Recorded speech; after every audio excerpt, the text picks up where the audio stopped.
মির্চি নিবেদন গল্প gold mine.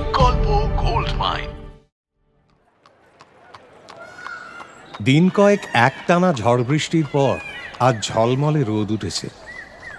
বনে জঙ্গলে পাখি কাঠবেড়ালিদের আজ মহা আনন্দ। এই গাছ থেকে ওই গাছে ছুটে বেড়াচ্ছে তারা। বাজারের রাস্তায় লোকজনের যাতায়াত বেড়েছে। সব মিলিয়ে গোটা পৃথিবীর মনেই একটা প্রসন্ন ভাব। ব্যতিক্রম শুধু ভাগবত। রাজবাড়ির প্রহরীর কাজ থেকে বরখাস্ত হওয়ার পর তার হাতে আর বেশি কাজ নেই। তার অবস্থা বড় ভালো নয়। সীতারাম মঙ্গলার থেকে ধার করে দিন চালালেও সে তা করতে পারেনি। ফলে তার রোজের কাজ হচ্ছে খাটিয়ায় বসে তামাক খাওয়া। ভাগবত যখন মনোযোগের সঙ্গে তামাক ফুঁকতে থাকে তখন প্রতিবেশীদের আশঙ্কা হয়, কারণ তার মুখ দিয়ে কালো কালো ধোঁয়া পাকিয়ে পাকিয়ে উঠতে থাকে। তার মনের মধ্যেও তেমনি একটা কৃষ্ণবর্ণ পাকচক্রের কারখানা চলতে থাকে। কিন্তু ভাগবত লোকটা বড় ধর্মনিষ্ঠ। সে কারোর সঙ্গে মেশে না, এই যা তার দোষ। হরিনামের মালা নিয়ে থাকে, বেশি কথা বলে না, পরচর্চায় থাকে না। কিন্তু কেউ যখন ঘোরতর বিপদে পড়ে তখন ভাগবতের মতো পাকা পরামর্শ দিতে আর কেউ পারে না। ভাগবত কখনো ইচ্ছা করে পরের অনিষ্ট করে না, কিন্তু আর কেউ যদি তার অনিষ্ট করে তবে ভাগবত ইহজন্মে তা কখনো ভোলে না। তার শোধ তুলে তবে সে হুঁকো নামিয়ে রাখে। এক কথায়, সংসারে যাকে ভালো বলে ভাগবত তাই। পাড়ার লোকেরাও তাকে মান্য করে। দুরবস্থায় ভাগবত ধার করেছিল, কিন্তু ঘটিবাটি বেচে হলেও তা শোধ করেছে। হঠাৎ ভাগবত দেখল সীতারাম তার বাড়ির দিকে আসছে। কাজ যাওয়ার পর সচরাচর সীতারাম যোগাযোগ করে না। আজ কি হলো কে জানে। সীতারাম এসে বলল, কেমন আছো ভাই? ভালো না গো। কেন গো? ভাগবত কিছুক্ষণ তামাক টেনে সীতারামের হাতে হুঁকোটা দিয়ে বলল, এই টাকা পয়সার বড় টানাটানি চলছে। ও, কিন্তু কেন বলো দেখি, কি করে হলো? কি কেমন করে হলো তোমাকেও কি বলতে হবে নাকি? আমি তো জানতাম আমার যে দশা তোমারও সেই দশাই। না, আমি সে কথা বলছি না। আমি বলছি তুমি ধার করো না কেন? হ্যাঁ, আরে ধার করলে তো সুদতে হবে। আরে শোধ করবো কি দিয়ে? উফ, বিক্রি করার ও বাঁধা দেওয়ার জিনিস আর তো কিছু নেই ভাই। কত কত টাকা চাই? কত টাকা ধার চাই বলো, আমি দেবো তোমায়। তুমি তা এতই যদি তোমার টাকা হয়ে থাকে যে এক মুঠো জলে ফেলে দিলেও তোমার কিছু যায় আসে না, তাহলে আমাকে দাও খানিক। কিন্তু আগে থেকে বলে রাখছি, আমার কিন্তু শোধ করবার শক্তি নেই। সেই জন্য তোমায় ভাবতে হবে না। সীতারামের কাছে এইরকম সাহায্য পাওয়ার আশা পেয়ে ভাগবত যে উচ্ছ্বসিত হলো তা নয়। সীতারাম খানিকক্ষণ চুপ করে থাকার পর কথা পারল। রাজার একেবারে একেবারে অন্যায় বিচার, অন্যায় বিচারে আমাদের চাকরিটা গেল। বলো, রাজা যদি অন্যায় বিচার করেনও, আমাদের তো কিছু করবার নেই। তবে আমার একটা পরিকল্পনা আছে। কি শুনবে নাকি? বলো। বলছি যে, ভাগবত তীক্ষ্ণ চোখে সীতারামের দিকে তাকালো। সীতারাম ভাগবতের কানে কানে কি যেন বলল। ভাগবত বুদ্ধিমান লোক।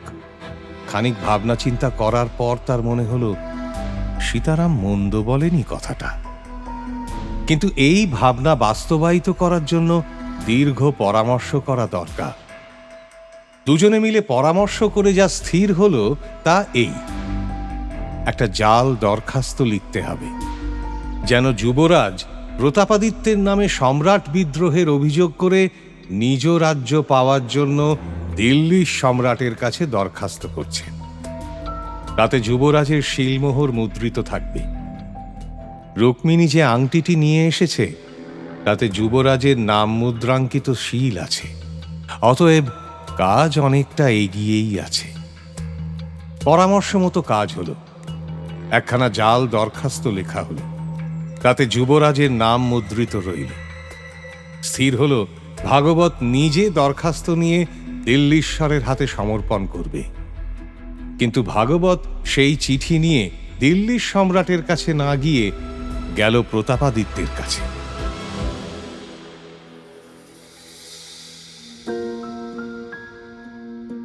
মির্চি বাংলা গল্প গোল্ড মাইনে শুনছেন রবীন্দ্রনাথ ঠাকুরের প্রথম উপন্যাস বউ ঠাকুরানীর হাট, আজ পঞ্চম পর্ব।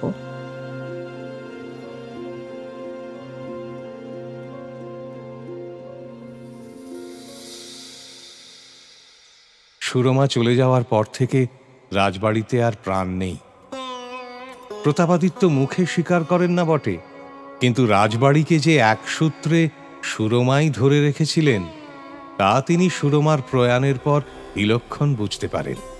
এখন তাঁর সেই উপলব্ধিটি যাতে কেউ বুঝতে না পারে, তাই তিনি আরো কঠোরভাবে রাজ্য শাসন করেন। প্রতিদিন রাজসভায় লোকজন তটস্থ হয়ে থাকে। ভাগবত এসে রাজাকে অভিবাদন করে বলল, মহারাজ, উদয়াদিত্যের এক ভৃত্য এই দরখাস্তটি নিয়ে দিল্লির দিকে যাচ্ছিল। মানে আমি গোপন সূত্রে জানতে পারি এই চিঠিটার ব্যাপারে। আমি নিজে চান কবুল করে মহারাজ, মানে লড়াই করে আপনার বিরুদ্ধে লেখা এই চিঠিটা বাজেয়াপ্ত করেছি। ভৃত্যটা দেশ ছেড়ে পালিয়ে গেছে। দরখাস্তটা দিতে এলাম আপনার কাছে রাজপ্রাসাদে। ভাগবত সন্তর্পণে সীতারামের নামটা সুচতুরভাবে এড়িয়ে গেল। যদিবা এই কাজের জন্য পুরস্কার জোটে, সে যেন তার একার ভাগ্যেই জোটে, এই তার উদ্দেশ্য। এতে উদয়াদিত্যকে খানিক শায়েস্তাও করা যাবে, তার চাকরিটিও ফের জুটবে। প্রতাপাদিত্য চিঠিটা পড়লেন, তার চোখ ক্রমশ রক্তবর্ণ ধারণ করল। আঙুল দিয়ে শক্ত করে চেপে ধরলেন সিংহাসন। জলদগম্ভীর গলায় প্রহরীকে নির্দেশ দিলেন, প্রহরী যেখানেই উদয়াদিত্যকে দেখতে পাবে সেখান থেকেই তুলে এনে ওকে কারাগারে নিক্ষেপ করো। আজ থেকে ও যশোহরের বন্দী। কাছেই রাজমন্ত্রী বসেছিলেন। তিনি একটু সংশয় নিয়ে বললেন, মহারাজ, যুবরাজ যে কাজ করেছেন এটা কোনো মতেই বিশ্বাস হয় না। যে শুনবে সেই জিভ কেটে বলবে ও কথা কানে আনতে নেই। যুবরাজ যে কাজ করবেন এটা বিশ্বাসযোগ্য নয়। আমারও তো খুব একটা বিশ্বাস হয় না, কিন্তু তাই বলে কারাগারে থাকতে দোষ কি? সেখানে কোনো প্রকার কষ্ট না দিলেই হলো। কেবল গোপনে যাতে কিছু করতে না পারে তার জন্য প্রহরা নিযুক্ত থাকবে। কিন্তু নিজের ছেলেকে কারাগারে নিক্ষেপ করলে তার রাজা হিসেবে কেমন দৃষ্টান্ত তৈরি করবে মহারাজ? কেমন দৃষ্টান্ত তৈরি করবে? একজন রাজা যিনি নিজের আদর্শ আর ধর্ম রক্ষার জন্য নিজের ছেলেকেও প্রাধান্য দেন না, এমন দৃষ্টান্ত তৈরি করবে। আর তুমি কি ভাবো মন্ত্রী, তোমার দিল্লীশ্বর যারা তাম ভারতের শাসক, সেই মোঘলরা সুযোগ পেলে তাদের আত্মীয়দের পিঠে ছুরি বসাবে না? ক্ষমতার জন্য কেউ কারুর বাবাকে বা ছেলেকে কারাগারে নিক্ষেপ করবে না? যদি তা ভাবো তাহলে তুমি মূর্খ। আমি যে আদেশ দিলাম তা এখন এই মুহূর্ত থেকে বলবৎ হবে। আর শোনো মন্ত্রী, আদেশ করুন মহারাজ। ভাগবতকে ওর চাকরিটা ফিরিয়ে দাও। কাল থেকে ও কাজে যোগ দেবে। হ্যাঁ মহারাজ। মন্ত্রী সম্মতিসূচক ঘাড় নাড়লেন। ভাগবত অভিবাদন করে সভা ছেড়ে চলে গেল। ঠোঁটের কোণে তার কুটিল হাসি। শুরু হলো উদয়াদিত্যকে গ্রেপ্তার করার তোড়জোড়।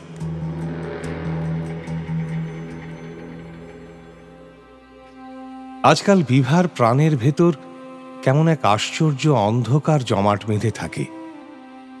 সুরমা নেই, দাদাও কারারুদ্ধ। স্বামী তার খোঁজ নেয় না একটিবারের জন্যে। তার বুকের ভেতর যে কি উথাল পাথাল চলে সে তো আর কাউকে মুখ ফুটে তা বোঝাতে পারে না।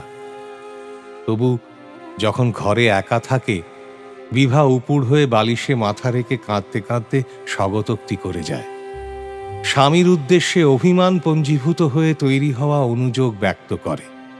মনের ভেতরে বইতে থাকা কথা স্রোত বেরিয়ে আসে অবাধে। আমাকে কি তবে পরিত্যাগ করলে? আমি তোমার কাছে কি অপরাধ করেছি? একখানি পত্র না, একটি লোকও এলো না, কারোর মুখে সংবাদ শুনতে পাই না। আমি কি করব? ছটফট করে সমস্ত দিন ঘরে ঘুরে ঘুরে বেড়াচ্ছি। কেউ তোমার সংবাদ বলে না, কারোর মুখে তোমার নাম শুনতে পাই না। মা গো মা, দিন কি করে কাটবে আমার? এমন কত দিন যায়, এমন কত মধ্যাহ্নে, অপরাহ্নে, কত বিনিদ্র রাত্রে সঙ্গীহীন বিভা রাজবাড়ির শূন্য ঘরে ঘরে শীর্ণ ছায়ার মতো ঘুরে বেড়ায়। কিন্তু একদিন সকালে হঠাৎ রামমোহন মাল এসে শটান তার পায়ে পড়ে বলল, মাগো, জয় হোক, জয় হোক। বিভা এমনই চমকে উঠল যেন বহুদিনের পরে তার মনের সুখের তন্ত্রীতে আজ কেউ স্পর্শ করেছে। অজান্তেই দিঘির মতো চোখ দুটি গেল ভিজে। আপ্লুত কণ্ঠে বিভা বলল, মোহন, তুই? হ্যাঁ মা, দেখলাম মা আমাদের ভুলে গেছেন, তাকে একবার আমাদের কথা স্মরণ করিয়ে আসি। বিভা কত কি জিজ্ঞেস করবে মনে করল, কিন্তু লজ্জায় পারল না। বলি বলি করেও বলা হয়ে উঠল না। অথচ তার না বলা কথাগুলির উত্তর শোনার জন্য প্রাণটা আকুল হয়ে রইল। রামমোহন বিভার মুখের দিকে চেয়ে বলল, মা, তোমার মুখখানি অমন মলিন কেন? তোমার চোখে কালি পড়েছে, মুখে হাসি নেই, চুল রুক্ষ। ফিরে এসো মা, আমাদের ঘরে এসো। এখানে দেখছি তোমাকে যত্ন করার কেউ নেই। বিভা ম্লান হাসি হাসল, কিছু বলল না। হাসতে হাসতে ক্রমশ দুই চোখ দিয়ে জল পড়তে লাগল। শীর্ণ বিবর্ণ দুটি গাল প্লাবিত করে জল পড়তে লাগল। অশ্রু আর থামে না। বহুদিন অনাদরের পর একটু আদর পেলে যে অভিমান উথলে ওঠে, বিভা সেই অতি কোমল মৃদু অভিমানে কেঁদে ফেলল। মনে মনে বলল, এতদিন পরে আমাকে মনে পড়লো? রামমোহন আর থাকতে পারল না, তার চোখে জল এলো। সে বলল, মা না, এ কি অলক্ষণ! মা লক্ষ্মী, তুমি হাসি মুখে আমাদের ঘরে এসো। আজ শুভ দিনে চোখের জল মোছো। মহিষীর মনে মনে ভয় ছিল, পাছে জামাই তাঁর মেয়েকে গ্রহণ না করে। রামমোহন বিভাকে নিতে এসেছে শুনে তাঁর অত্যন্ত আনন্দ হল। তিনি রামমোহনকে ডাকিয়ে জামাই বাড়ির কুশল জিজ্ঞেস করলেন। বিশেষ যত্নে রামমোহনকে খাওয়া দাওয়া করালেন, রামমোহনের গল্প শুনলেন। বড় আনন্দে দিন কাটল। কাল যাত্রার দিন ভালো। কাল সকালেই বিভাকে পাঠাবেন স্থির হল। সৌভাগ্যের কথা, প্রতাপাদিত্যও এ বিষয়ে আর কিছু আপত্তি করলেন না। যাওয়ার যখন সব স্থির, তখন হঠাৎ বিভার মনে পড়ল দাদার কথা। সে তো এই আনন্দযজ্ঞ থেকে বহু দূরে একা বসে আছে কারাগারে। ভালো করে আলো নেই সেই ঘরে। বিভা যদি চলে যায়, এই বিপুল প্রাসাদে তার আর কে থাকবে? যখনই তার দরকার পড়েছে, উদয়াদিত্য সবসময় তার জন্য প্রাণপাত করেছেন। আর সে তার ক্ষুদ্র স্বার্থের জন্য বন্দি দাদাকে একা রেখে স্বার্থপরের মতো শ্বশুর বাড়ি চলে যাবে? বিভার চোয়াল শক্ত হল। সে রামমোহনকে বলল, এখন তো আমি যেতে পারবো না। রামমোহন চমকে উঠল। মা, রাজমহিষীও। কি বলছিস বিভা? যাওয়ার সমস্ত আয়োজন সারা। যাওয়ার কথায় মেয়ে সকালেও নাচছিল, এখন কি হলো? রামমোহন বিস্মিত হয়ে বলল, সে কি কথা মা? না, আমি যেতে পারবো না। দাদাকে আমি এখন একলা ফেলে যেতে পারবো না। আমার কারণেই তার এত কষ্ট, এত দুঃখ। আর আমি আজ তাকে এখানে ফেলে রেখে সুখ ভোগ করতে যাব? যতদিন তার মনে তিলমাত্র কষ্ট থাকবে, ততদিন আমিও তার সঙ্গে থাকব। এখানে আমার মতো তাকে কে যত্ন করবে? অন্তঃপুরে অচিরেই একটা গোলমাল পাকিয়ে উঠল। মহিষী এসে বিভাকে তিরস্কার করতে না, লাগলেন। আমি এখন যেতে পারবো না। তাকে অনেক ভয় দেখালেন, অনেক পরামর্শ দিলেন, সে কি হয়?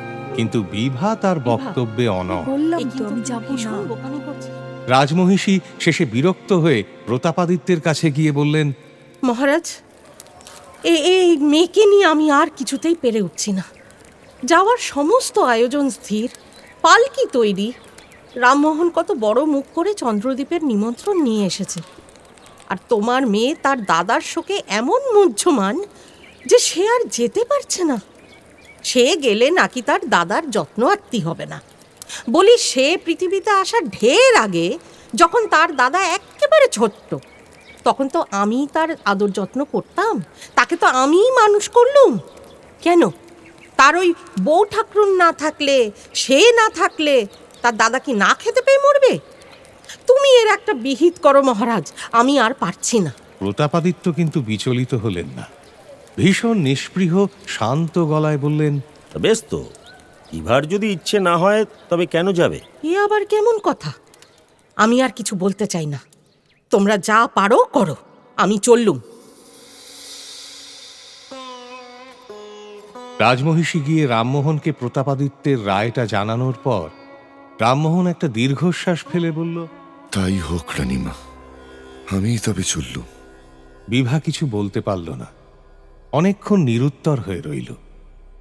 পরের দিন সকালে যখন রামমোহন তাকে প্রণাম করে চলে যাচ্ছে, পাথরের মতো মুখে এসে রামমোহনকে বলল, মহারাজকে বলো আমাকে যেন ক্ষমা করেন। তিনি নিজে ডাকছেন, তবু আমি যেতে পারলাম না। সে নেহাতি আমার দুর্ভাগ্য।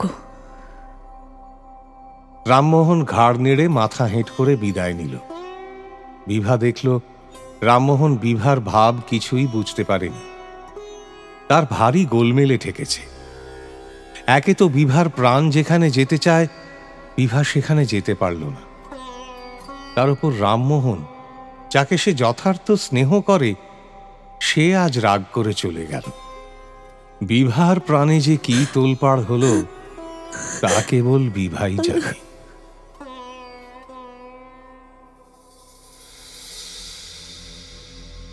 যখন রামমোহন চন্দ্রদ্বীপে ফিরে গিয়ে হাত জোড় করে অপরাধীর মতো রাজার সামনে গিয়ে দাঁড়াল, তখন রামচন্দ্র রায়ের সর্বাঙ্গ জ্বলে উঠল। তিনি স্থির করেছিলেন বিভা আসার পর তাকে প্রতাপাদিত্য ও তার বংশ সম্বন্ধে খুব দু চারটি চোখা চোখা কথা শুনিয়ে তাঁর শ্বশুরের ওপর প্রতিশোধ নেবেন। কি কি কথা বলবেন, কেমন করে বলবেন, কখন বলবেন, সমস্ত তিনি মনে মনে স্থির করে রেখেছিলেন। রামচন্দ্র রায় গোয়ার নন। বিভার ওপর অত্যাচার করা তাঁর উদ্দেশ্য ছিল না। কেবল বিভাকে তার বাবার আচরণ মনে করিয়ে মাঝে মাঝেই লজ্জায় ফেলবেন, এই আনন্দেই তিনি অধীর ছিলেন। এমনকি এই আনন্দের প্রভাবে তাঁর মনেই হয়নি যে বিভার আশার পক্ষে কোনো বাধা থাকতে পারে। এমন সময় রামমোহনকে একাকী আসতে দেখে রামচন্দ্র রায় অত্যন্ত বিস্মিত হয়ে বলে উঠলেন, কি ব্যাপার রামমোহন, তুই একা? সমস্ত চেষ্টা ব্যর্থ হয়েছে মহারাজ। আনতে পারলি না? আগে না মহারাজ, অশুভক্ষণে যাত্রা করেছিলাম। বেটা, তোকে যাত্রা করতে কে বলেছিল? তোকে বারবার করে যেতে বারণ করলাম, তখন যে তুই মুখ ফুলিয়ে গেলি। আর আজ? মহারাজ, সবই আমার অদৃষ্টের দোষ। রামচন্দ্র রায়ের অপমান। তুই বেটা আমার নাম করে ভিক্ষে চাইতে গেলি, আর প্রতাপাদিত্য দিল না। এত বড় অপমান আমাদের বংশে কখনো হয়নি। ও কথা বলবেন না মহারাজ। প্রতাপাদিত্য যদি না দিত আমি কেড়ে আনতাম। কেড়ে আনতাম? আপনার কাছে সে কথাই তো বলে গেছিলাম মহারাজ। মহারাজ, যখন আপনার আদেশ পালন করতে যাই তখন কি আর প্রতাপাদিত্যকে ভয় করি? প্রতাপাদিত্য তো রাজা বটে, কিন্তু আমার রাজা তো সে নয়। বলে কাজ হলো না কেন? রামমোহন অনেকক্ষণ চুপ করে রইল। তার চোখে জল দেখা দিল। রাজা অধীর হয়ে জিজ্ঞেস করলেন, কি হলো? কি হলো বল। মহারাজ,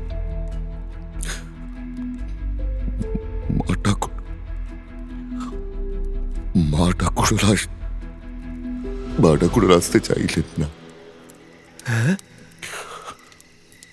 উনি আসতে চাইলেন না। আসতে আসতে চাইলো না? রামমোহনের চোখ দিয়ে জল পড়তে লাগল। বুঝিয়ে সন্তানের অভিমানের অশ্রু। মনে হয় এ অশ্রু জলের অর্থ মায়ের প্রতি আমার এত বিশ্বাস ছিল যে সেই বিশ্বাসের জোরে আমি বুক ফুলিয়ে আনন্দ করে মাকে আনতে গেলাম, আর মা এলেন না। মা আমার সম্মান রাখলেন না মহারাজ। কি জানি কি মনে করে বৃদ্ধ রামমোহন চোখের জল সামলাতে পারল না। রাজা কথাটা শুনেই সিংহাসন থেকে প্রায় ছিটকে উঠে দাঁড়ালেন। চোখ পাকিয়ে বলে উঠলেন, ওঠে আসতে চাইলেন না, ওঠে।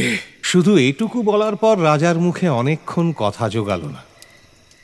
রামমোহন নীরবে মাথা নিচু করে দাঁড়িয়ে চোখের জল ফেলতে লাগল। শেষে নীরবতা ভেঙে রাজা বললেন, বেটা তুই বেরো, বেরো, তুই আমার চোখের সামনে থেকে এখনই বেরো। আসতে চাইল না। রামমোহন একটি কথা না বলে বেরিয়ে গেল। সে জানত তারই সমস্ত দোষ, অতএব সমুচিত দণ্ড পাওয়া কিছু অন্যায় নয়। রাজা কি করে এর শোধ তুলবেন কিছুতেই ভেবে পেলেন না। প্রতাপাদিত্যের কিছু করতে পারবেন না, বিভাকেও হাতের কাছে পাচ্ছেন না। রামচন্দ্র রায় অধীর হয়ে বেড়াতে লাগলেন। দিন দুয়েকের মধ্যে সংবাদটা নানা আকারে নানা দিকে রাষ্ট্র হয়ে পড়ল। এমন অবস্থা হয়ে দাঁড়ালো যে প্রতিশোধ না নিলে আর মুখ রক্ষা হয় না। এমনকি প্রজারা পর্যন্ত প্রতিশোধ নেওয়ার জন্য ব্যস্ত হল। তারা বলল, আমাদের মহারাজার অপমানটা যেন সকলের গায়ে লেগেছে। একে তো প্রতিহিংসার প্রবৃত্তি রামচন্দ্র রায়ের মনে এমনি এমনি পুরো মাত্রায় রয়েছে, তার উপরে তাঁর মনে হতে লাগলো প্রতিশোধ না নিলে প্রজারা কি মনে করবে, ভৃত্যেরা কি মনে করবে, রমাই ভাঁড় কি মনে করবে। তিনি তখন কল্পনায় মনে করেন এই কথা নিয়ে রমাই আর একজন ব্যক্তির কাছে হাসি ঠাট্টা করছে। তখন তিনি অত্যন্ত অস্থির হয়ে পড়েন। একদিন সভায় মন্ত্রী প্রস্তাব করলেন, মহারাজ একটা কথা বলি। আপনি আর একটা বিয়ে করুন। আবার বিয়ে? রমাই ভাঁড় সঙ্গে সঙ্গে সায় দিয়ে বলল, ঠিক ঠিক, আর প্রতাপাদিত্যের মেয়ে তার ভাইকে নিয়ে থাকো। ঠিক বলেছ রমাই। আমি কবে রাজাকে হাসতে দেখে সব সভাসদই হাসতে লাগলো। কেবল সেনাপতি ফার্নান্দেজ বিরক্ত হল, সে হাসল না। রামচন্দ্র রায়ের মতো লোকেরা সম্মান রক্ষার জন্য সবসময়ই ব্যস্ত, কিন্তু সম্মান কাকে বলে ও কি করে অন্যের সম্মান রাখতে হয় সেই জ্ঞান তাদের নেই। মন্ত্রী আবার বললেন, আপনি আরেকটা বিয়ে করলে এই প্রতাপাদিত্য তার কন্যাকে বিলক্ষণ শিক্ষা দেওয়া হবে। এই শুভ কাজে আপনার বর্তমান শ্বশুর মশাইকে একখানে নিমন্ত্রণ পত্র পাঠাতে বলবেন না মহারাজ, না হলে হয়তো তিনি মনে দুঃখ পেতে পারেন। বলে রমাই চোখ টিপল। সভায় বসে থাকা সকলেই হাসতে লাগলো। যারা দূরে বসেছিল কথাটা শুনতে পায়নি, তারাও না হেসে কিছুতেই থাকতে পারল না। বাস্তবিক রাজার কথায় না হাসলে তাদের বড় মুশকিল। রমাই বলল, আর এই বরণ করার জন্য এই স্ত্রীদের মধ্যে যশোরে আপনার শাশুড়ি ঠাকুরনকে ডেকে পাঠাবেন, আর মিষ্টান্ন মিতরে জনা প্রতাপাদিত্যের মেয়েকে যখন এক থালা মিষ্টি পাঠাবেন তখন তখন তার সঙ্গে দুটো কাঁচকলা পাঠিয়ে দেবেন।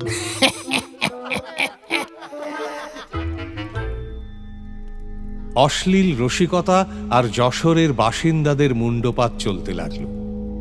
অলক্ষ্যে ফার্নান্ডেজ উঠে গেল, তা অবশ্য কারুর নজরে পড়ল না। হুল্লোড়ের ধুম কিছুটা থামলে বিয়ের একটা দিন স্থির হল। রাজ্যময় খবর রটছে, চন্দ্রদ্বীপের মহামান্য রাজা রামচন্দ্র রায় প্রতাপাদিত্যের কন্যাকে অবহেলা ভরে পরিত্যাগ করে শীঘ্রই দ্বিতীয় বিবাহ করছেন। এই হবে চন্দ্রদ্বীপের তরফ থেকে যশোরের প্রতি যথাযথ প্রত্যুত্তর।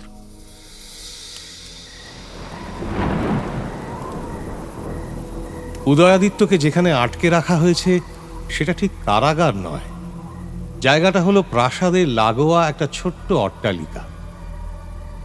বাড়ির ঠিক ডান পাশেই একটা রাজপথ, আর তার পূর্ব দিকে চওড়া একটা দেওয়াল আছে, তার উপর প্রহরীরা পায়চারি করে পাহারা দিচ্ছে।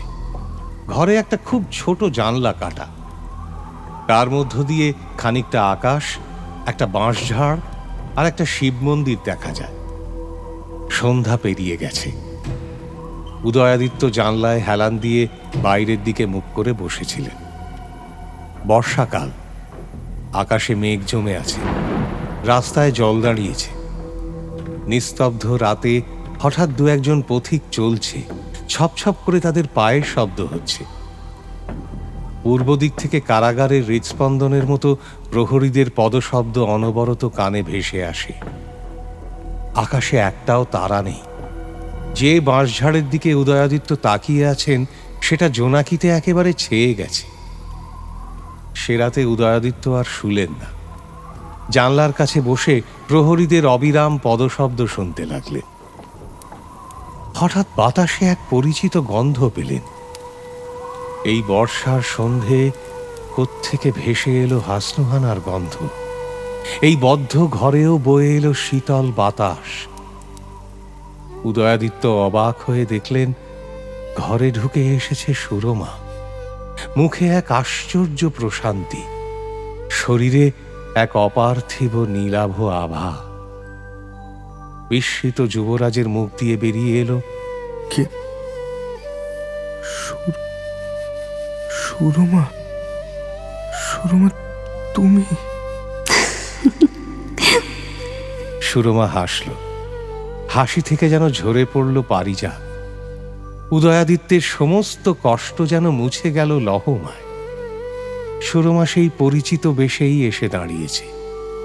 ঠিক যেভাবে তাকে দেখতে ভালো লাগতো উদয়াদিত্যের, সেইভাবেই। খোলা চুল, পটল চেরা চোখ দুটিতে এক আশ্চর্য দীপ্তি। উদয়াদিত্যের পাশে বসে মধু ঝরানো গলায় সুরমা বলল, কেন আসতে পারি না? কিন্তু তুমি তো এই কি সত্যি? কি মনে হচ্ছে মিথ্যে? আমাকে স্পর্শ করে দেখো।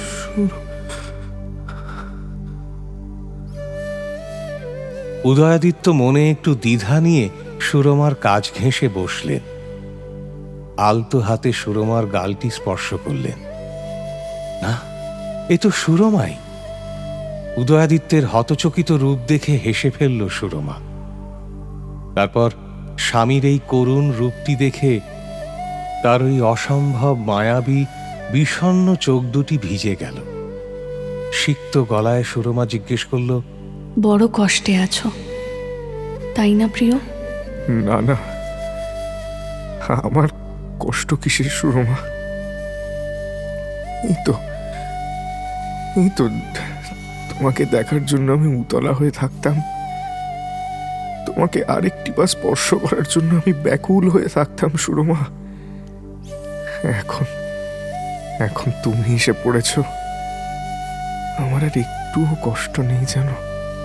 আমি এখন যে জগতে থাকি সেখানে আর অসত্য কথা চলে না। আমি মানুষের মন আয়নার মতো পড়তে পারি। তোমার মনের গোপনে যে কষ্ট দলা পাকিয়ে আছে, বেড়ে চলেছে রোজ, তা কি আমি বুঝতে পারি না ভাবো? আমার জন্য সুরমা, আমার জন্য আমার আশেপাশের সমস্ত প্রিয় মানুষকে এতটা ঝড়ঝাপটা সহ্য করতে হয়। কি হতো যদি আমি বাবার বিরুদ্ধে যাওয়ার জন্য উন্মুখ না হতাম? এত করেও বাবাকে আটকাতে পেরেছে কি? বাবা তো তার মর্যাদা, রায়বংশের তথাকথিত গৌরব রক্ষা করার জন্য যশোহরকে বিচ্ছিন্ন দ্বীপের মতো বানিয়ে ফেলেছেন। কারুর সঙ্গে তাঁর বনে না। আমার জন্য দাদামশাইকে চিরতরে যশোহর থেকে বিতাড়িত হতে হলো। আমার জন্য পদে পদে তোমাকে অপমানিত হতে হয়েছে। আমার জন্য সীতারাম ভাগবতের মতো মানুষকে বেকার ঘুরে বেড়াতে হয়েছে। পরিবারের মুখে অন্ন তুলে দিতে মুশকিলে পড়তে হয়েছে। সবার কথা ছেড়ে দিলাম সুরমা। আমার নিজের বোন বিভা আমার দেখভাল করার জন্য এই প্রাসাদে কত কষ্ট সই না রয়ে গেছে। এখনো শ্বশুর বাড়িতে থাকার বয়স, স্বামী সন্তান নিয়ে সুখে সংসার করার, রাজ্য দেখভাল করার বয়স। আরো যৌবনের সমস্ত লাবণ্য হারিয়ে একা একা এই প্রাসাদে ঘুরে বেড়ায় কেবল আমার জন্য, আমারই জন্য। কিন্তু ভেবে দেখেছো কেন সকলে তোমার জন্য এতটা কষ্ট সয়েছে? উদয়াদিত্য অবাক হয়ে সুরমার মুখের দিকে তাকালেন। যে আভা সুরমার মুখ থেকে বিচ্ছুরিত হচ্ছে তা যেন কষ্ট শুষে নিতে পারে অক্লেশে। যুবরাজকে নিরুত্তর দেখে আশ্বাসদায়ী গলায় সুরমা বলল, তুমি নিজে যে অন্যের কষ্ট বুকে তুলে নাও যুবরাজ। প্রজারা আজ অবধি তোমার কাছে কোনো অভাব, অভিযোগ বা কষ্টের কথা বলতে এসে বিফল মনোরথ হয়ে ফিরে গেছে কি? নিজের অপার বিপদের সম্ভাবনা থাকা সত্ত্বেও তুমি কি বারবার অন্যের যন্ত্রণার উপশম করতে প্রবৃত্ত হওনি? দাদামশাইকে যখন মহারাজ নিধন করার আদেশ দিয়েছিলেন, তুমি কি সমস্ত বাজি রেখে তাকে বাঁচাতে যাওনি? যে মানুষ সম্পূর্ণ অচেনা মানুষদের জন্য, কখনো নিজের রক্তের সম্পর্কের মানুষদের জন্য কষ্ট লাঘব করতে গিয়ে নিজেই কষ্ট পায়, তার জন্য অনেকে আত্মত্যাগ করবে। এতে কি সত্যি আশ্চর্যের কিছু আছে? মহারাজ তোমাকে অনৈতিকভাবে কষ্ট দেওয়ার ভুলটি একদিন সত্যি অনুধাবন করবেন। ভুল ভুল সুরমা, ভুল। হ্যাঁ, যদি পিতার দায়িত্বের কথা বলো, অভিভাবকের কর্তব্যের কথা বলো, তাহলে বাবা আমার আর বিভার প্রতি অবিচার করেছেন বটে। তাকে অবশ্যই ভুল বলা যায়। শুধু আমার বা বিভা কেন, বাবা তোমার, দাদামশাই, তাঁর প্রজা সকলের প্রতি যে ন্যায় বিচার করেছেন তা বলতে পারি না। কিন্তু যদি রাজার দায়িত্বের কথা বলো সুরমা, রাজার দায়িত্ব যদি সাম্রাজ্য বিস্তার, কঠোর হাতে বিদ্রোহ দমন করা হয়, তাহলে তিনি প্রকৃত রাজার দায়িত্বই পালন করেছেন বটে। ইতিহাস কি বলবে জানো? তাঁর ধর্মে অনড় থাকতে তিনি নিজের ছেলেকেও রেয়াত করেননি। অতএব তিনি ঠিক। সুরমার মুখে কেমন যেন বিষণ্ণ ম্লান একটা হাসি ফুটে উঠল। যুবরাজের দীর্ঘ আত্মকথন শোনার পর সুরমা মাটির দিকে তাকিয়ে ধীর কণ্ঠে বলল, কে ভুল কে ঠিক তা কে নির্ধারণ করে? কোন রাজ্যের সীমানা কতটুকু তাও তো মানুষেরই তৈরি করা গণ্ডি। আমার জায়গায় অনিবার্যভাবে তোমাকে আসতে হবে। তখন দেখবে এই ঠিক ভুল, ক্রমশ উঁচুতে ওঠার সুতীব্র বাসনা, এগুলো কত বায়বীয়, অলিক। পৃথিবী থেকে সমস্ত সৌন্দর্য মুছে দেয় কেবলই এই পাওয়ার বাসনা। চোখে পরিয়ে দেয় মোহের পট্টি। সমস্ত ঠিক ভুলের ওপারে একটা অনন্ত সুখের মাঠ আছে। জানো প্রিয়তম, তোমার আমার সেইখানে একদিন দেখা হবে নিশ্চিতভাবে। সেখানে কোনো কষ্ট নেই, কোনো বেঁধে দেওয়া গণ্ডি নেই, নেই কোনো কাঁটাতার। সেখানে কেবলই দখল করার জন্য উদগ্র হয়ে বসে নেই কেউ। গাছে পাখি ডাকে, অপাপ বিদ্ধ নদী বয়, মাঠ জুড়ে ফুল ফোটে। সেখানে বাতাসে বারুদের গন্ধ নেই, কথায় কথায় সম্মানহানির আশঙ্কা নেই। সেখানে তুমি আর আমি সারা জীবন থাকব, আমাদের ছোট্ট সংসারটুকু গড়ে তুলব। এই আমার তোমার প্রতি প্রতিশ্রুতি। কখনো যদি খুব বদ্ধ লাগে, মনে হয় চোখের সামনে পৃথিবী ক্রমশ বর্ণহীন হয়ে উঠছে, তখন কায় মনোবাক্যে আমার কথা ভেবো। আমি ঠিক আসবো তোমার কাছে। মানে এখন এখন কি তুমি চলে যাবে সুরমা? আর আমার দাঁড়াবার উপায় নেই প্রিয়, আজ আমাকে যেতেই হবে। কিন্তু আমি তোমার কাছেই আছি, তোমার সঙ্গে ছায়ার মতো জুড়ে আছি। এই কথাটা অন্তর থেকে বিশ্বাস করো, কেমন? আসি।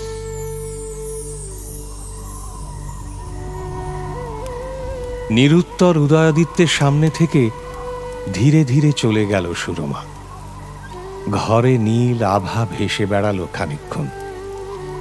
জানলা দিয়ে ঢুকে এলো দু একটি সাহসী জোনাকি।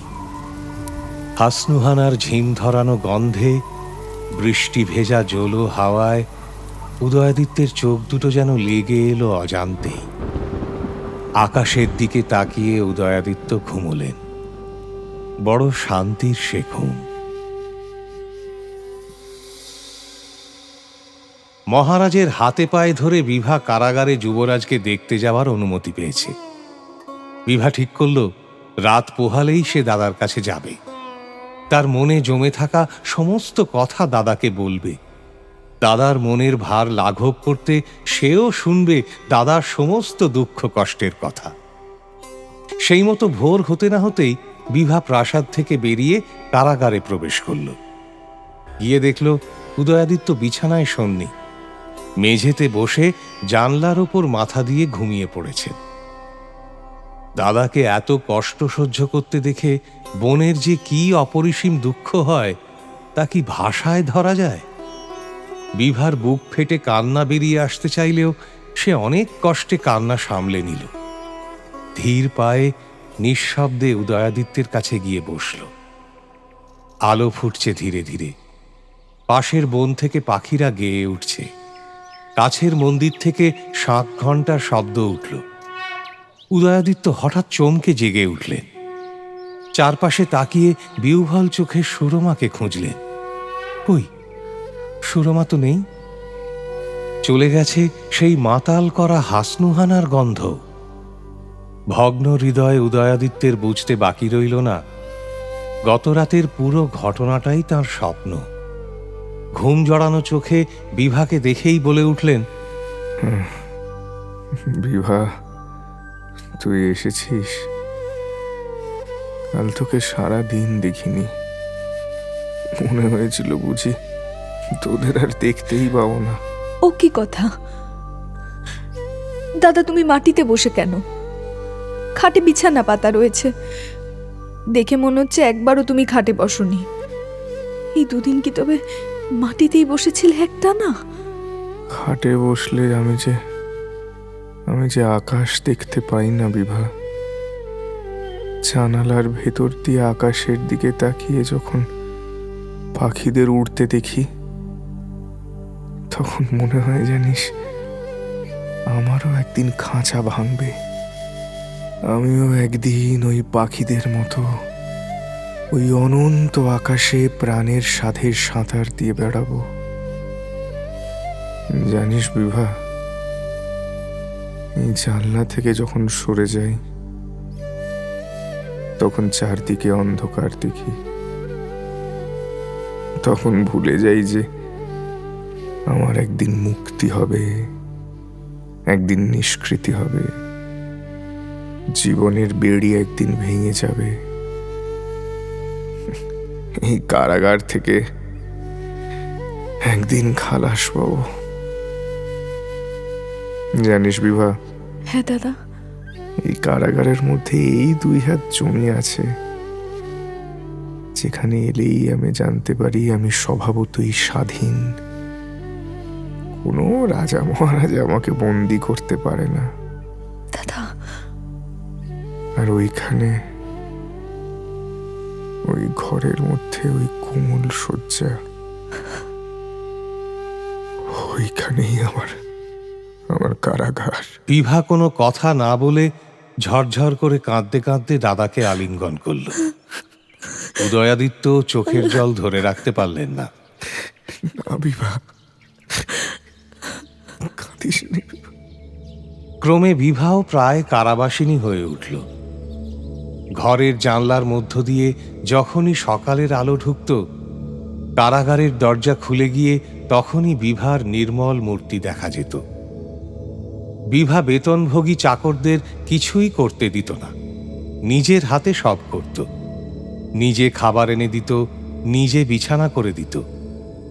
একটি টিয়া পাখি খাঁচা শুদ্ধ এনে ঘরে টাঙিয়ে দিল, যাতে সারাক্ষণ সে কথা বলে দাদার একাকিত্ব দূর করতে পারে। এছাড়াও প্রতিদিন সকালে অন্তঃপুরের বাগান থেকে ফুল তুলে এনে দিত। ঘরে একখানি মহাভারত ছিল। উদয়াদিত্য বিভাকে কাছে বসিয়ে সেটাই পড়ে শোনাতেন।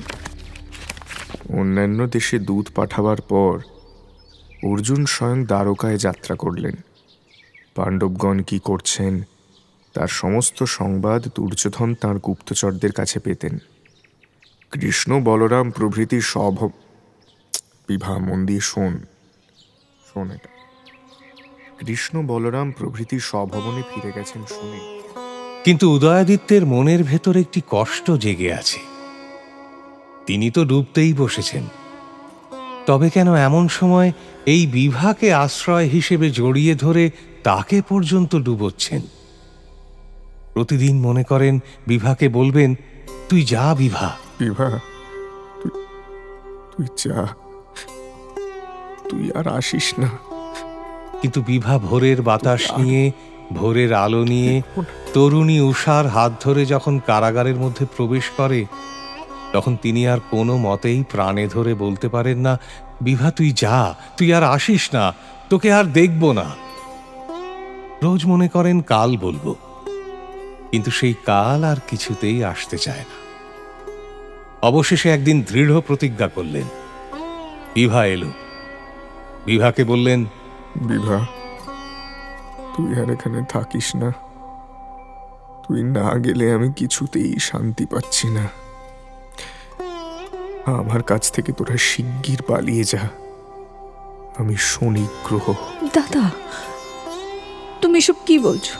আমার দেখা পেলেই চারদিক থেকে যত রাজ্যের বিপদ ছুটে আসে। তুই শ্বশুর বাড়ি যা। মাঝে মাঝে যদি খবর পাই তাহলেই আমি সুখে থাকবো। যা।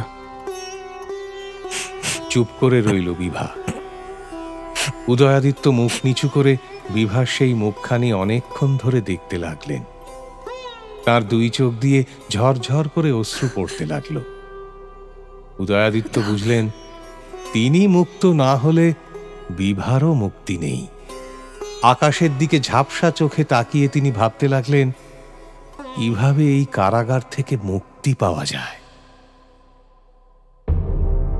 রামচন্দ্র রায় ভাবলেন, বিভা যে চন্দ্রদ্বীপে এলো না, সে কেবল প্রতাপাদিত্যের শাসনে ও উদয়াদিত্যের মন্ত্রণায়। বিভা যে নিজের ইচ্ছে এলো না, সেটা মনে করলে তাঁর আত্মগৌরবে অত্যন্ত আঘাত লাগে। তিনি ভাবলেন, প্রতাপাদিত্য আমাকে অপমান করতে চায়, তাই সে কখনোই বিভাকে আমার কাছে পাঠাবে না। কিন্তু এই অপমান আমিই তাকে ফিরিয়ে দিই না কেন? আমিই তাকে একটা চিঠি লিখে দিই না কেন যে তোমার মেয়েকে আমি পরিত্যাগ করলাম, তাকে যেন আর চন্দ্রদ্বীপে পাঠানো না হয়। এইরূপ 7-5 ভেবে 5 জনের সঙ্গে পরামর্শ করে প্রতাপাদিত্যকে ওই মর্মে একখানা চিঠি লেখা হলো। প্রতাপাদিত্যকে এরকম চিঠি লেখা বড় সাধারণ সাহসের কাজ নয়। রামচন্দ্র রায়ের মনে মনে বিলক্ষণ ভয় হচ্ছিল। কিন্তু ঢালু পাহাড়ে তীব্র বেগে অবতরণ করতে করতে হাজার ভয় হলেও যেমন মাঝে মাঝে থামা যায় না, রামচন্দ্র রায়ের মনেও সেই রূপ একটা ভাবের উদয় হয়েছিল। হঠাৎ একটা দুঃসাহসিকতায় মেতে উঠেছেন। শেষ পর্যন্ত না পৌঁছে যেন দাঁড়াতে পারছেন না। রামমোহনকে ডেকে বললেন, রামমোহন, যা, এই পত্রটা নিয়ে যশোহরে যা। মহারাজ, আমি এই হাত জোর করছি। আমি স্থির করেছি আর যশোরে যাব না। বললি? একমাত্র যদি ফের মা ঠাকুরুনকে আনতে যেতে বলেন, তবে আর একবার যেতে পারি। না হলে এই চিঠি নিয়ে আমি যেতে পারবো না মহারাজ। বেশ। রামমোহনকে আর কিছু না বলে বৃদ্ধ নয়ান চাঁদের হাতে রাজা সেই পত্রখানি দিলেন। সে সেই পত্র নিয়ে যশোরে যাত্রা করল। পত্র নিয়ে গেল বটে, কিন্তু নয়ান চাঁদের মনে বড় ভয় হল। প্রতাপাদিত্যের হাতে এই পত্র পড়লে না জানি তিনি কি করে বসেন। অনেক ভেবেচিন্তে মহিষীর হাতে সে এই পত্র দেওয়ার সংকল্প করল।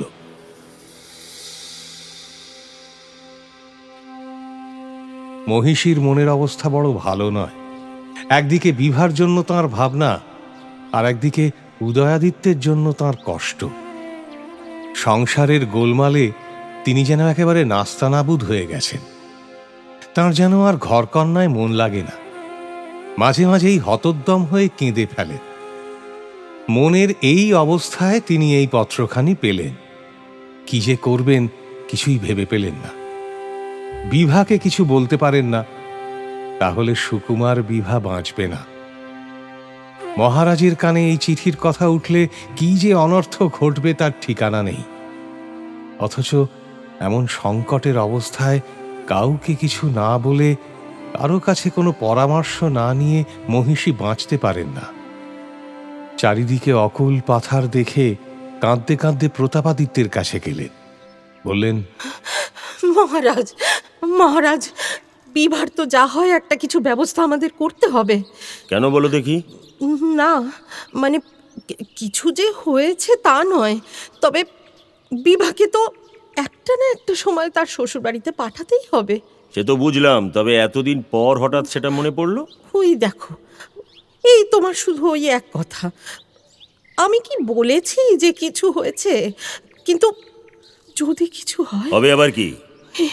না মানে আমি ভাবছি জামাই যদি বিভাকে আর না নেয়, কি হবে, কি হবে তাহলে? বলে মহিষী দুহাতে চোখ ঢেকে কাঁদতে লাগলেন। প্রতাপাদিত্যের মাথাটা দপ করে জ্বলে উঠল। চোখ দিয়ে যেন বেরোতে শুরু করলো আগুনের কণা। মহারাজের সেই মূর্তি দেখে মহিষী চোখের জল মুছে তাড়াতাড়ি বললেন, না মহারাজ, আমি বলছি না, আমি বলছি না জামাই সত্যি সত্যি কি আর ওরকম কিছু লিখেছে গো, তা তো বলিনি। দেখো, এ তো আর জামাই লেখেনি যে ওগো তোমাদের বিভাগে আমি ত্যাগ করলাম, তাকে আর চন্দ্রদ্বীপে পাঠিও না। না না, এ কথা একেবারেই নয়। তবে কথা এই, যদি কোনোদিন এরকমটা লিখে বসে, তখন তার বিহিত বিধান করব। এখন তার জন্য ভাবার অবসর নেই। মহারাজ, মহারাজ তোমার পায়ে পড়ি, আমার একটি কথা রাখো। একবার শুধু ভেবে দেখো বিভার কি হবে। আমার পাষাণ প্রাণ বলেই আজও এই সংসারে পড়ে রয়েছি, নইলে আমাকে যত দূর যন্ত্রণা দেওয়ার তা তো দিয়েছ মহারাজ। আমার বাচ্চাকে, আমার উদয়কে, রাজার ছেলেকে সামান্য অপরাধীর মতো আটকে রেখেছ। সে আমার কারো কোনোদিন কোনো ক্ষতি করেনি, কিছুতে লিপ্ত থাকেনি।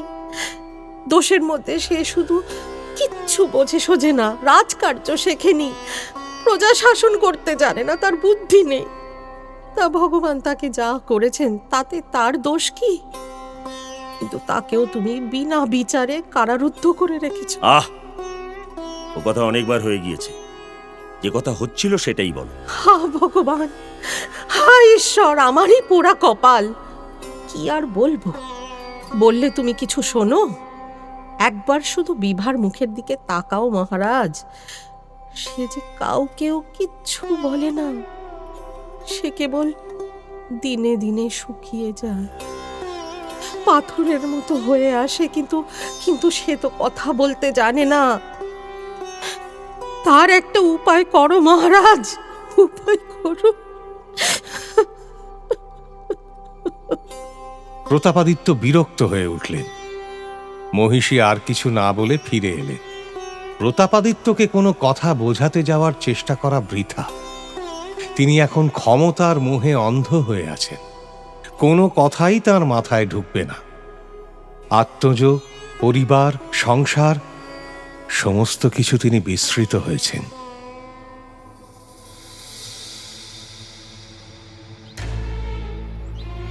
ইতিমধ্যে এক ঘটনা ঘটেছে। যখন সীতারাম দেখল উদয়াদিত্যকে কারারুদ্ধ করা হয়েছে, তখন সে আর হাত পা আছড়ে বাঁচে না।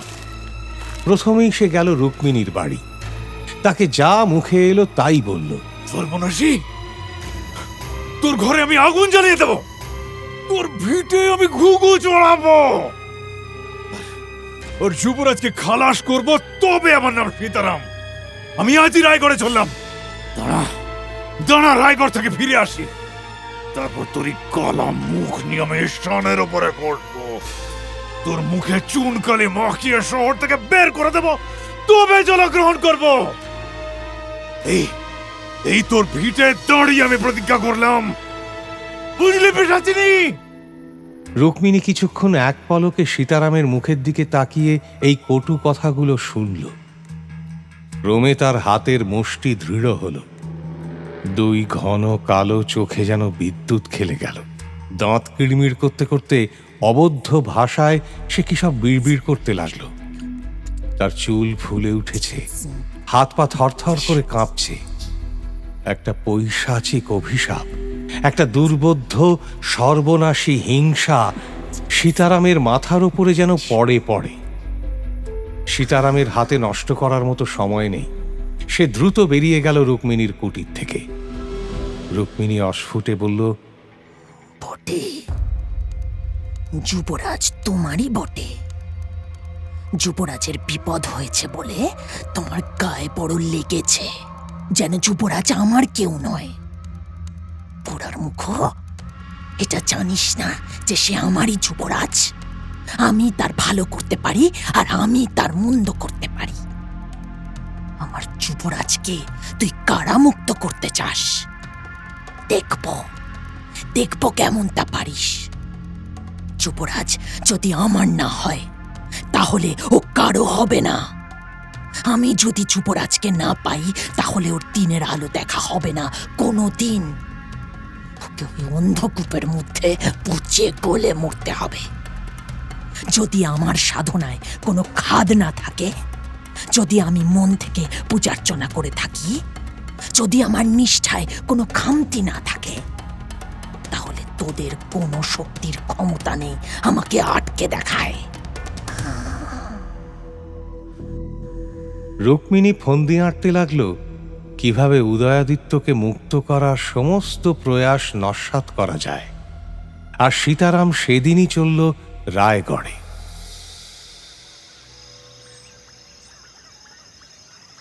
বিকেলবেলা বসন্ত রায় রায়গড়ের প্রাসাদের বারান্দায় বসে রয়েছেন। সামনে এক প্রশস্ত মাঠ দেখা যাচ্ছে। মাঠের প্রান্তে খালের ওপারে একটি আমবাগানের মধ্যে সূর্য অস্ত যাচ্ছে। বসন্ত রায়ের হাতে তাঁর চিরসঙ্গী সেতারটি আর নেই। বৃদ্ধ সেই অস্তগামী সূর্যের দিকে তাকিয়ে আপন মনে পাঠ করছেন। আমি শুধু রইনু বাকি, যা ছিল তা গেল চলে, রইল যা তা কেবল ফাঁকি। আমার বলেছিল যারা, আর তো তারা দেয় না সাড়া। কোথায় তারা, কোথায় তারা, কেঁদে কেঁদে কারে ডাকি। আবৃত্তি করতে করতে সূর্য অস্ত গেল, অন্ধকার হয়ে এল। এমন সময় সীতারাম এসে সাষ্টাঙ্গে প্রণাম করে বলল, মহারাজ, মহারাজের জয় হোক। আরে সীতারাম যে, ভালো আছিস? হ্যাঁ মহারাজ। দাদা, দাদা কেমন আছে? দিদি, দিদি কোথায়? খবর ভালো তো? সীতারাম কি উত্তর দেবে আর, মাথা নিচু করে দাঁড়িয়ে রইল। বসন্ত রায় আবার ওই একই কথা জিজ্ঞাসা করতে পুরো বৃত্তান্ত ধীরে ধীরে খুলে বলল। সুরমার মারা যাওয়া থেকে শুরু করে বিভার বাপের বাড়ি যেতে না চাওয়া বাদ দিল না কিচ্ছু। উদয়াদিত্যের বন্দী হওয়ার খবর শুনে বসন্ত রায় ব্যাকুল হয়ে উঠলেন। বললেন, সীতারাম, তাহলে দাদা এখন কি করছে?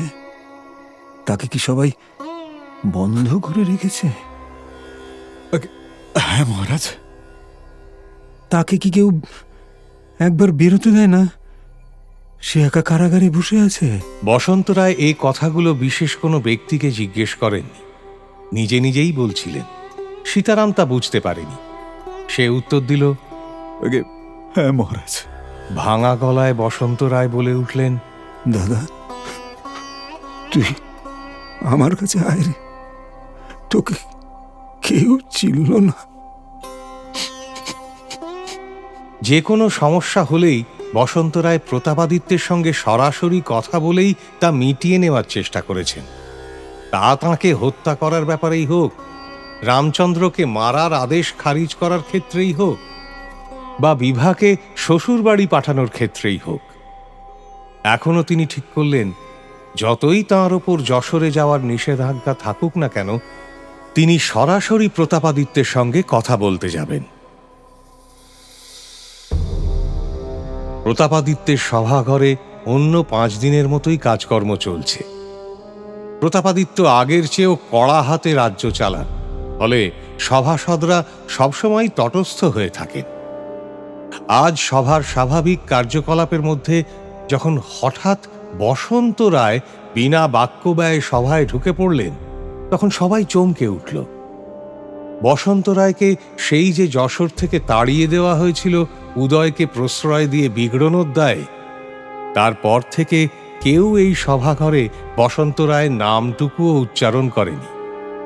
আজ হঠাৎ সেই বসন্ত রায়কে একেবারে সশরীরে আসতে দেখে মহারাজ প্রতাপাদিত্য মুহূর্তকাল স্তব্ধ হয়ে গেলেন। তাঁর মুখে কথা জোগাল না। বসন্ত রায় সরাসরি প্রসঙ্গ উত্থাপন করলেন। বাবা প্রতাপ, উদয়কে আর কেন কষ্ট দিচ্ছ? সে তোমার কি করেছে? তাকে যদি তোমরা ভালো না বাসো, পদে পদেই যদি সে তোমার কাছে অপরাধ করে, তবে তাকে এই বুড়োর কাছে দাও না। হ্যাঁ, আমি তাকে নিয়ে যাই, আমি তাকে রেখে দিই, তাকে আর তোমাকে দেখতে হবে না, সে আমার কাছে থাকবে। প্রতাপাদিত্য অনেকক্ষণ ধৈর্য ধরে চুপ করে বসন্ত রায়ের কথা শুনলেন। অবশেষে বললেন, খুড়োমশাই, আমি যা করেছি তা অনেক বিবেচনা করেই করেছি। এসব বিষয়ে আপনি আমার চেয়ে কম জানা সত্ত্বেও আমাকে পরামর্শ দিতে এসেছেন। আপনার এসব কথা আমি গ্রাহ্য করতে পারি না। তখন বসন্ত রায় উঠে প্রতাপাদিত্যের কাছে এসে প্রতাপাদিত্যের হাত ধরে বললেন, বাবা প্রতাপ, মনে কি নেই তোমাকে যে আমি ছেলেবেলায় কোলে পিঠে মানুষ করলাম, সে কি মনে পড়ে না? স্বর্গীয় দাদা যেদিন তোকে আমার হাতে সমর্পণ করে গিয়েছেন, সেদিন থেকে আমি কি এক মুহূর্তের জন্য তোকে কষ্ট দিয়েছি? অসহায় অবস্থায় যখন তুই আমার হাতে ছিলে, একদিনও কি তুই নিজেকে পিতৃহীন বলে মনে করতে পেরেছিলি? প্রতাপ, বল দেখি, আমি তোর কি অপরাধ করেছিলাম যাতে আমার এই বৃদ্ধ বয়সে তুই আমাকে এত কষ্ট দিতে পারলি? আমি বলছি না যে তোকে পালন করেছিলাম বলে তুই আমার কাছে ঋণী। তোদের মানুষ করে আমি আমার দাদার স্নেহ ঋণ শোধ করতে চেষ্টা করেছিলাম। এতে প্রতাপ, আমি প্রাপ্য বলে তোর কাছে কিচ্ছু চাই না, কখনো চাইনি। আমি কেবল তোর কাছে ভিক্ষা চাইছি, তাও দিবি না। বসন্ত রায়ের চোখ থেকে জল পড়তে লাগল। প্রতাপাদিত্য পাথরের মূর্তির মতো বসে রইলেন। বসন্ত রায় মরিয়া হয়ে বললেন, তবে আমার কথা শুনবি না, আমার ভিক্ষা রাখবি না, কথার উত্তর দিবি না প্রতাপ। ভালো, আমার আর একটি ক্ষুদ্র প্রার্থনা আছে। একবার আমি উদয়কে দেখতে চাই। আমাকে তার সেই কারাগারে প্রবেশ করতে কেউ যেন নিষেধ না করে, এই অনুমতি দাও। প্রতাপাদিত্য তাও দিলেন না। তাঁর বিরুদ্ধে উদয়াদিত্যের প্রতি এতখানি স্নেহ প্রকাশ করাতে প্রতাপাদিত্য মনে মনে বসন্ত রায়ের উপরে অত্যন্ত বিরক্ত হয়ে উঠেছিলেন। তাঁর যতই মনে হয় লোকে তাঁকেই অপরাধী করে তুলছে, ততই তিনি আরো বেঁকে দাঁড়ান। বসন্ত রায় নিতান্ত ম্লান মুখে প্রত্যাখ্যাত হয়ে ফিরে গেলেন। সীতারামকে ডেকে বললেন, সীতারাম মহারাজ, আজ রাত্রে আমি উদয়াদিত্যকে কারাগার থেকে মুক্ত করে রায়গড়ে নিয়ে চলে যাব। এ কাজে তুই কি আমাকে সাহায্য করবি? মহারাজ, আমাদের আমাদের যুবরাজ কারাগারে কষ্ট পাচ্ছেন দেখে আমার বুকটা ফেটে যায় মহারাজ। কিন্তু রাজার বিরুদ্ধে সরাসরি কিছু করার সাহস নেই আমার। পাশাপাশি যুবরাজের নিজের জীবন তুচ্ছ করে আমার প্রাণ বাঁচিয়েছেন দুবার, বারবার লোকের ভালোর জন্য নিজের বিপদ অগ্রাহ্য করেছেন। যখন সকলে মুখ ফিরিয়ে নিয়েছিল মহারাজ, আমার গোটা পরিবারের ভরণ পোষণের দায়িত্ব নিয়েছিলেন যুবরাজ। তাকে বা কি করে ভুলি বলুন মহারাজ? আপনি যদি যুবরাজকে সত্যি মুক্ত করতে পারেন, আমি আপনার সঙ্গে আছি। এই বান্দা শেষ তক আপনার সাথ দেবে মহারাজ, শেষ তক। বসন্ত রায় অনেকটা আশ্বস্ত হলেন। কোনো কথা না বলে অশক্ত হাতে সীতারামের হাত দুটো ধরলেন। সীতারাম, বৃদ্ধের চোখ দিয়ে নিরন্তর অশ্রু বইতে লাগল। দুজনে স্থির করল সেদিন রাত্রেই উদয়াদিত্যকে প্রতাপাদিত্যের কারাগার থেকে মুক্ত করে নিয়ে পালানো হবে। বসন্ত রায় আর সীতারাম মিলে পরামর্শ করতে বসল।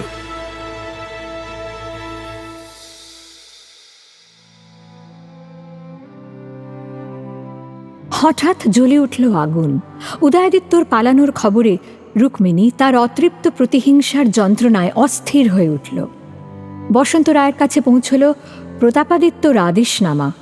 এবার কি তার শেষ সময় আসন্ন? শোক ও বিপদের রঙ্গভূমি পিছনে ফেলে উদয়াদিত্য কি দূরে চলে যাবেন? গল্পটির অডিও নাট্যরূপ রণদীপ নস্কর, গল্প পাঠে শেখর, বিভিন্ন ভূমিকায় প্রতাপাদিত্য শঙ্কর দেবনাথ, উদয়াদিত্য অগ্নি, বসন্ত রায় রতন সরখেল, রুক্মিণী শাহুলী চট্টোপাধ্যায়, সুরমা সুরঙ্গনা বন্দ্যোপাধ্যায়, বিভা দোয়েল রায় নন্দী, সঙ্গে অন্যান্য শিল্পীরা। সাউন্ড রেকর্ডিং শুভজিৎ বন্দ্যোপাধ্যায়, ওম স্টুডিও। সাউন্ড ডিজাইন, মিক্সিং ও মাস্টারিং সৌম ও শুভ। প্রচার অলঙ্করণ রৌনক পাত্র। সহযোগী পরিচালনা কুণাল বসু ও সৌভিক সাহা। বিশেষ সহায়তায় সায়ন ভট্টাচার্য ও সাঁজবাতি দাস। কার্যনির্বাহী প্রযোজনা কুণাল বসু। পরিচালনা অনির্বাণ ভট্টাচার্য। গল্পের সূত্রধার ও সৃজনশীল পরিচালনা ইন্দ্রাণী। প্রযোজনায় মজদুর ইউনিয়ন।